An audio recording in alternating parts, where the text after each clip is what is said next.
బిస్మిల్లాహిర్రహమానిర్రహీం. బుఖారీ షరీఫ్ సంపుటి 3 పుస్తకం 40 నీటి పంపిణీ సంచిక 541. సహల్ బిన్ సాద్ రజల్లాహు అన్హు గారి కథనం ప్రకారం ప్రవక్త గారి వద్దకు పాలు లేదా నీటితో నిండిన ఒక గ్లాసును తీసుకొచ్చారు. ఆయన దానిలోని పానీయాన్ని తాగారు. అదే సమయంలో ఆయన కుడివైపున అక్కడ ఉన్న వారిలోకెల్లా చిన్నవాడైన ఒక బాలుడు కూర్చొని ఉన్నారు. ఆయనకు ఎడమవైపున వృద్ధులు ఉన్నారు. ప్రవక్త గారు, ఓ బాలుడా, మిగిలిన ఈ పానీయాన్ని ఆ వృద్ధులకు ఇవ్వడానికి నన్ను అనుమతిస్తావా అని అడిగారు. ఆ బాలుడు, ఓ ప్రవక్త, మీరు తాగేని మిగిలిన పానీయాన్ని త్రాగడానికి నాకంటే మరెవరికి నేను ప్రాధాన్యత ఇవ్వను అని అన్నారు. కాబట్టి ప్రవక్త గారు దానిని అతనికి ఇచ్చారు. హదీస్ 542. అజ్-జుహ్రీ రజియల్లాహు అన్హు గారి కథనం ప్రకారం అనస్ బిన్ మాలిక్ రజియల్లాహు అన్హు గారు చెప్పిన దాని ప్రకారం ప్రవక్త గారు అనస్ బిన్ మాలిక్ రజియల్లాహు అన్హు గారి ఇంట్లో ఉన్నప్పుడు ఆయన కోసం ఒక పెంపుడు గొర్రె పాలు పితికారు. ఆ పాలను అనస్ రజియల్లాహు అన్హు ఇంట్లోని బావి నుండి తోడిన నీటితో కలిపారు. ఆ నీటిలో ఒక గ్లాసును ప్రవక్త సల్లల్లాహు అలైహి వసల్లం గారికి సమర్పించగా ఆయన దాని నుండి త్రాగారు. అప్పుడు అబూబకర్ రజియల్లాహు అన్హు గారు ఆయన ఎడమ వైపున, ఒక బెదూయిన్ ఆయన కుడివైపున కూర్చొని ఉన్నారు.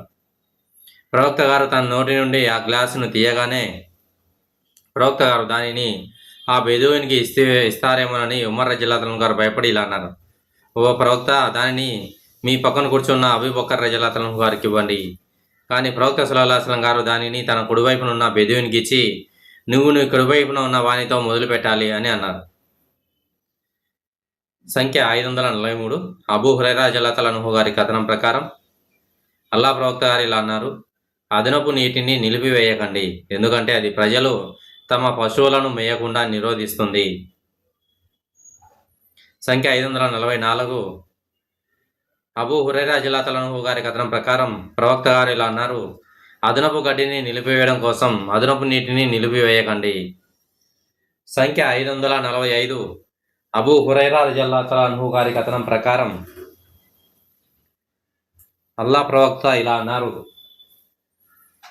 ఎవరైనా గనిలో కానీ బావిలో కానీ మరణించిన లేదా జంతువుల చేత చంపబడిన వారి నుండి ఎలాంటి రక్తధనం వసూలు చేయబడదు. మరియు ఎవరైనా తమ భూమిలో నిధిని కనుగొంటే వారు దానిలో 5వ వంతును ప్రభుత్వానికి ఇవ్వాలి. సంఖ్య 546. అబ్దుల్లా బిన్ మసూద్ రజియల్లాహు అన్హు గారి కథనం ప్రకారం ప్రవక్త గారు ఇలా అన్నారు, ఎవరైనా ఒకరి ఆస్తిని దోచుకోవడానికి అసత్య ప్రమాణం చేస్తే అతను అల్లాను కలుస్తారు, అయితే ఆయన అతనిపై కోపంగా ఉంటారు. అల్లా ఇలా అవతరింపజేశారు, నిశ్చయంగా అల్లా యొక్క ఒడంబడిక మరియు వారి ప్రమాణాల వేళ చెల్లించి కొద్దిపాటి లాభాన్ని కొనుగోలు చేసేవారు. సూరా 3 77 ఆయత్. అల్ అషత్ రజియల్లాహు అన్హు గారు వచ్చి ఇలా అన్నారు, అబ్దుల్లా గారు చెప్తున్న ఆ ప్రదేశానికి వచ్చి, అబూ అబ్దుర్ రహమాన్ అనగా అబ్దుల్లా, నీకు ఏమి చెబుతున్నారు? ఈ వచనం నా గురించి అవతరించింది. నా బంధువులలో ఒకరి భూమిలో నాకు ఒక బావి ఉండేది. నా వాదన ధృవీకరించడానికి సాక్షులు తీసుకురమ్మని ప్రవక్త గారు నన్ను అడిగారు. నేను నా దగ్గర సాక్షులు లేరు అని చెప్పాను. ఆయన అయితే ప్రతివాది ప్రమాణం చేయనివ్వు అన్నారు. నేను, ఓ అల్లాహ్ ప్రవక్త, అతను వెంటనే అసత్య ప్రమాణం చేస్తాడు అన్నాను. అప్పుడు ప్రవక్తపై కథనాన్ని ప్రస్తావించారు మరియు ఆయన చెప్పిన దానిని ధృవీకరించడానికి అల్లాహ్ ఈ వచనాన్ని అవతరింపజేశారు. హదీస్ 547. హదీసు 547. అబూ హురైరా రజియల్లాహు అన్హు గారి కథనం ప్రకారం ప్రవక్త గారు ఇలా అన్నారు, తీర్పు దినాన అల్లాహ్ ముగ్గురు వ్యక్తుల వైపు చూడడు, వారిని పవిత్రపరచరు మరియు వారికి కఠినమైన శిక్ష ఉంటుంది. వారు: 1. ఒక వ్యక్తి దారిలో తన వద్ద అదనంగా ఉన్న నీటిని ప్రయాణికులకు ఇవ్వకుండా నిలిపివేసేవాడు. 2. ఒక వ్యక్తి పాలకుడికి విధేయత ప్రమాణం చేసి కేవలం ప్రపంచిక ప్రయోజనాల కోసం మాత్రమే దానిని ఇచ్చాడు. పాలకుడు అతనికి ఏదైనా ఇస్తే అతను సంతృప్తి చెందుతాడు, పాలకుడు అతనికి ఏదైనా ఇవ్వకుండా నిలిపివేస్తే అతను అసంతృప్తి చెందుతాడు. 3. ఒక వ్యక్తి అసర్ నమాజ్ తర్వాత తన సరుకులను అమ్మకానికి పెట్టి, అల్లాహ్ సాక్షిగా ఆయన తప్ప మరెవరికి ఆరాధనకు అర్హత లేదు, నా సరుకులకు నాకు ఇంత మొత్తం ఇవ్వబడింది అని అన్నాడు. అప్పుడు ఎవరో ఒకరు అతన్ని నమ్మి వాటిని కొంటారు.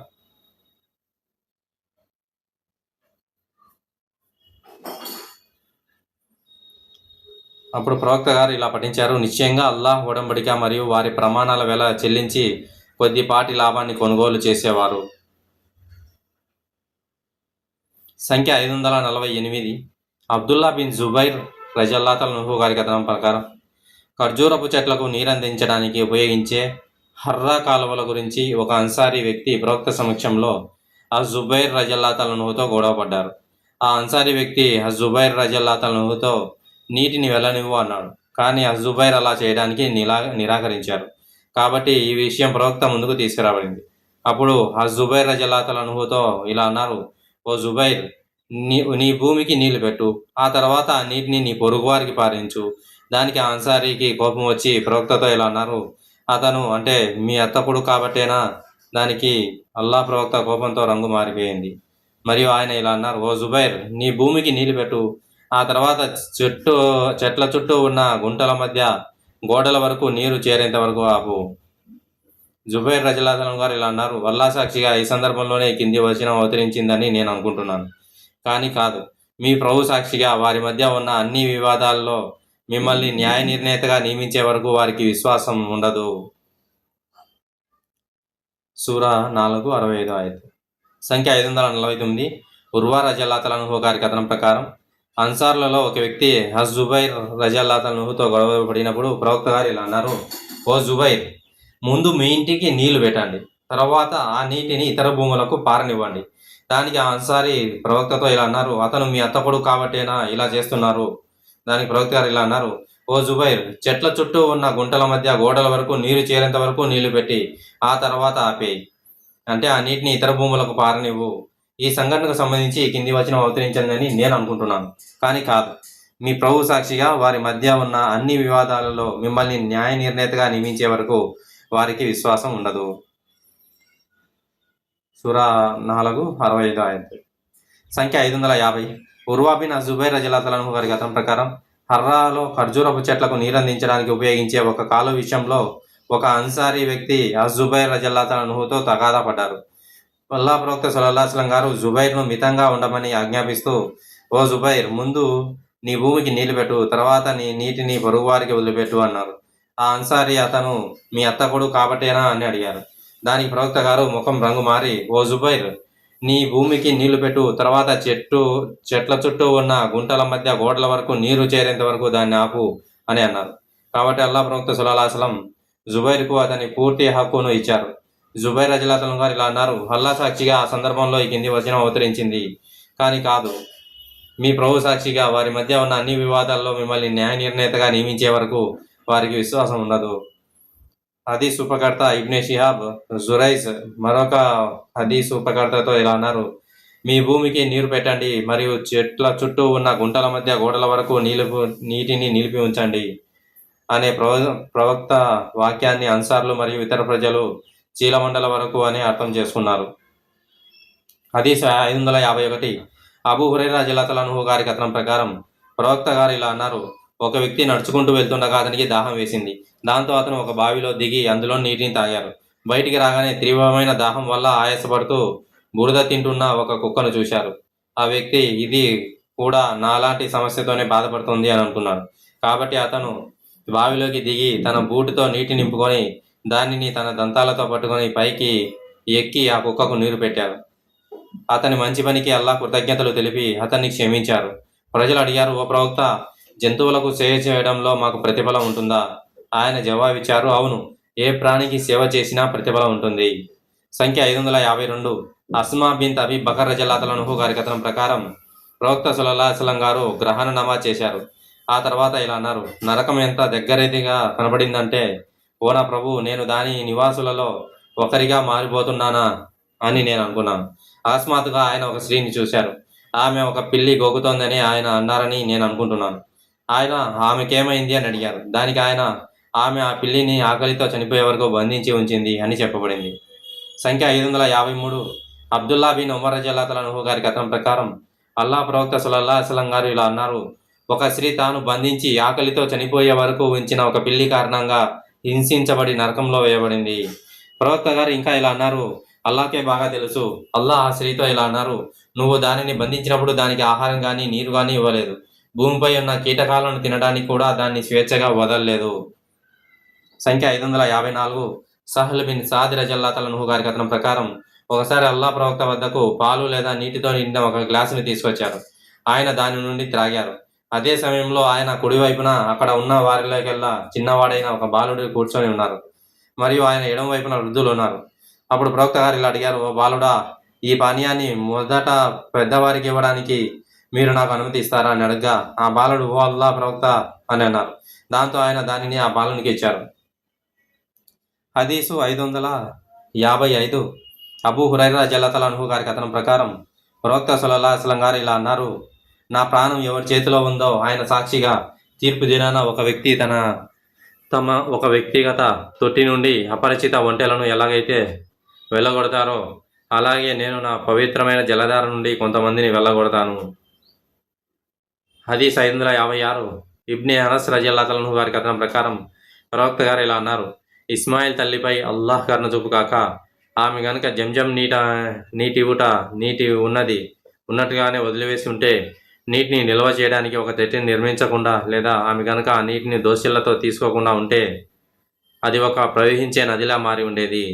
జుర్హుమ్ అనే ఒక అరబ్ తెగకు అక్కడికి వచ్చి ఆమెను ఇలా అడిగారు, మేము మీ నివాసం వద్ద స్థిరపడవచ్చా? ఆమె ఇలా బదిలిచ్చారు, అవును, కానీ ఈ నీటిపై మీకు ఎటువంటి హక్కు ఉండదు. వారందుకు అంగీకరించారు. సంఖ్య 557. అబూ హురైరా రలియల్లాహు గారు ఉల్లేఖించారు, ప్రవక్త ఇలా అన్నారు, తీర్పు దినం నాడు అల్లాహ్ ఎవరితోనూ మాట్లాడని, ఎవరి వైపు చూడని 3 రకాల వ్యక్తులు ఉన్నారు. వారు ఎవరంటే, 1. తన వస్తువులకు వచ్చిన ధర కంటే తనకు ఇంకా ఎక్కువ ధర ప్రతిపాదించబడిందని అబద్ధపు ప్రమాణం చేసే వ్యక్తి. 2. ఒక ముస్లిం ఆస్తిని కబ్జా చేయడానికి అసర్ నమాజ్ తర్వాత అబద్ధపు ప్రమాణం చేసే వ్యక్తి. మరియు 3. తన వద్ద మిగిలి ఉన్న అదనపు నీటిని ఇవ్వకుండా నిలిపివేసే వ్యక్తి. అల్లాహ్ ఆ వ్యక్తితో ఇలా అంటారు, నువ్వు సృష్టించని వస్తువులలోని మిగులను నువ్వు ఎలాగైతే నిలిపివేశావో ఈరోజు నేను నా అనుగ్రహాన్ని నీ నుండి అలాగే నిలిపివేస్తాను. సంఖ్య 558.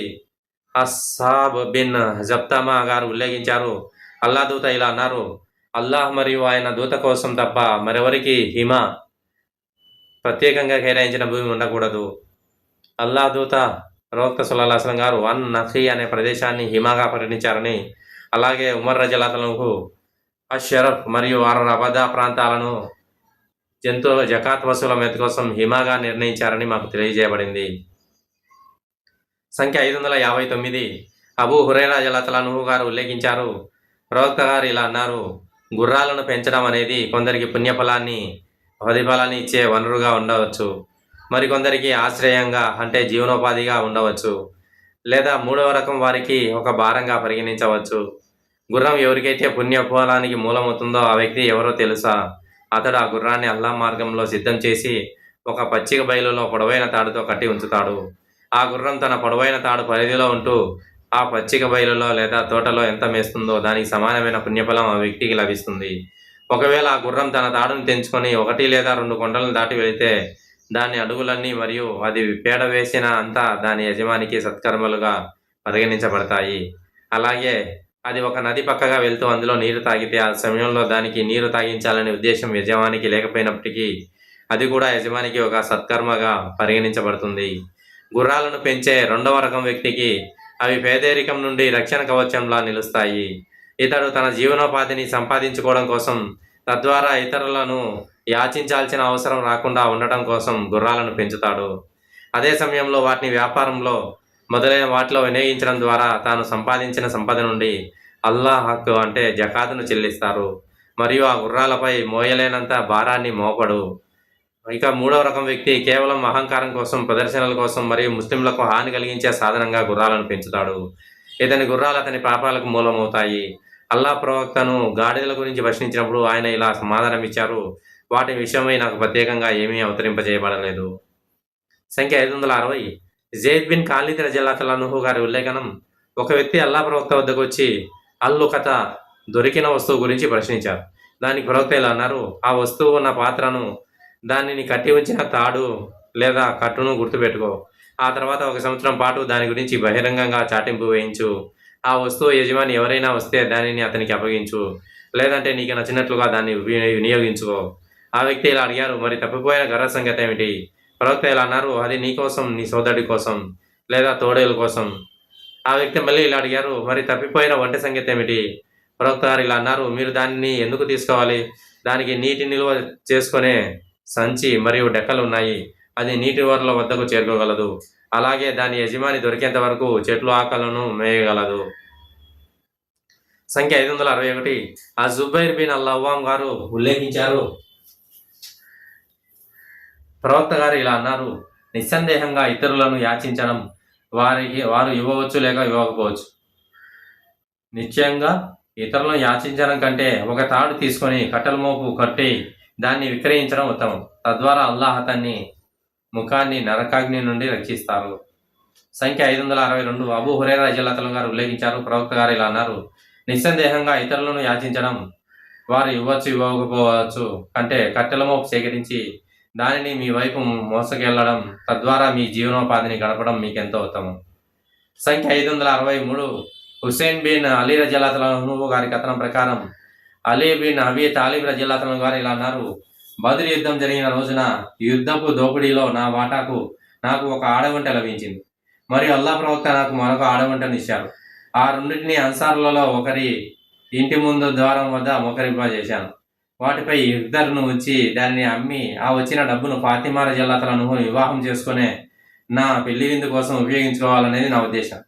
బామ్ ఖైనకాకు చెందిన ఒక కంసాలి నాతో అన్నాడు, హంజా బిన్ అబ్దుల్ ముత్తలిబ్ ఆ ఇంట్లో మద్యం తాగుతూ ఉన్నాడు మరియు ఒక గాయని ఇలా పాడుతోంది, ఓ హంజా, ఆ 2 బలిష్టమైన ముసలి ఆడవంటలను చంపి వాటిని మీ అతిథులకు వడ్డించండి.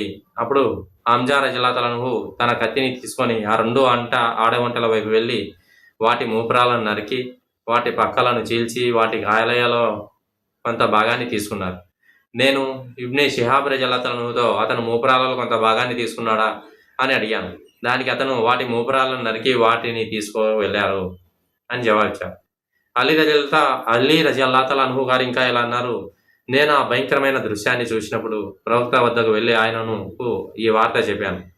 అప్పుడు తనతో ఉన్న జైద్ బిన్ హారిసాతో కలిసి ప్రవక్త బయటకు వచ్చారు. నేను కూడా వారితో పాటు వెళ్ళాను. ఆయన హంజా రజియల్లాహు గారి వద్దకు వెళ్ళి అతనితో కఠినంగా మాట్లాడారు. హంజా రజియల్లాహు పైకి చూసి, మీరు నా పూర్వీకుల బానిసలు మాత్రమే కదా అని అన్నారు. ప్రవక్త గారు వెనుదిరిగి బయటికి వెళ్ళిపోయారు. ఈ సంఘటన మద్యపాన నిషేధం విధించక ముందు జరిగింది. సంఖ్య 564. అనస్ రజియల్లాహు గారి కథనం, ప్రవక్త బెహ్రెయిన్లోని సాగు చేయని భూమిలో కొంత భాగాన్ని అన్సార్లకు ఇవ్వాలని నిర్ణయించుకున్నారు. దానికి అన్సార్లు, ఖురైష్ నుండి వలస వచ్చిన మా సోదరులకు మీరు అంతే భాగాన్ని ఇచ్చేంత వరకు మేము దానిని స్వీకరించము అని అన్నారు. ఆయన అన్నారు, ఓ అన్సార్, త్వరలోనే ప్రజలు ఇతరులకు ప్రాధాన్యత ఇవ్వడం మీరు చూస్తారు. కాబట్టి తీర్పు దినాన నన్ను కలిసే వరకు సహనంగా ఉండండి. సంఖ్య 565. అబూ హురైరా రజియల్లాహు గారి కథనం, ప్రవక్త గారు ఇలా అన్నారు, ఆడవంట యొక్క హక్కులలో ఒకటి ఏమిటంటే దాని పాలను నీరు ఉన్న ప్రదేశంలో ఉండాలి. సంఖ్య 566. జైద్ బిన్ సాబిత్ రజియల్లాహు గారి కథనం, ప్రవక్త గారు అరాయా కాలపు ఖర్జూరాలను వాటి పరిమాణాన్ని అంచనా వేసి పండిన ఖర్జూరాల కోసం అమ్మడానికి అనుమతినిచ్చారు. సంఖ్య 567. జాబిర్ బిన్ అబ్దుల్లా రజియల్లాహు గారి కథనం ప్రకారం ప్రవక్త గారు అల్ ముక్బరా, అల్ ముహాకలా మరియు అల్ ముజ్బానా అనే అమ్మకాలను నిషేధించారు. పంట తెగుళ్ళు లేకుండా అయ్యేంత వరకు పండ్లను అమ్మడం అరాయ తప్ప, డబ్బు కోసం తప్ప పండ్లను అమ్మడాన్ని ఆయన నిషేధించారు. సంఖ్య 568. అబూ హురైరా రజియల్లాహు గారి కథనం, అరాయ ఖర్జూరపు ధరలను 5 అవుక్స్ కన్నా తక్కువగా లేదా 5 అవుక్స్లుగా అంచనా వేయడం ద్వారా పండిన ఖర్జూరాల కోసం వాటి అమ్మకాన్ని ప్రవక్త గారు అనుమతించారు. సంఖ్య 569. రాఫీ బిన్ ఖదీజ్ మరియు సహల్ బిన్ అల్ హత్మా రజియల్లాహు గారి కథనం ప్రకారం అల్లాహ్ యొక్క ప్రవక్త అమ్మకాన్ని ముజబానా నమ్మకాన్ని నిషేధించారు. ముజబానా అనగా పండ్లు అమ్మడం, పండ్లకు పండ్లు అమ్మడం. ముజబానా అనగా పండ్లకు పండ్లు అమ్మడం అరయ విషయంలో తప్ప. అతను అరయ్య యజమానులకు అటువంటి అమ్మకాన్ని అనుమతి ఇచ్చారు.